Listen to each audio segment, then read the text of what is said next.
Çamlı çeşmelerin 2. ve 4. çeşmenin arasından köprünün altında bulunan şelale. Şu an tam görmenin zamanı. Suyun debisi fazla. Evet, suyun debisi o kadar fazla ki konuşurken bağırmak zorunda kalıyorum. Bu şelaleyi kaçırmayın.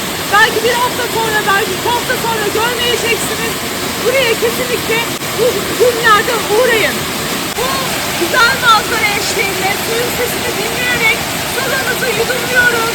Gelip burada kahvaltı yapabilirsiniz. Ama ne yapıyoruz?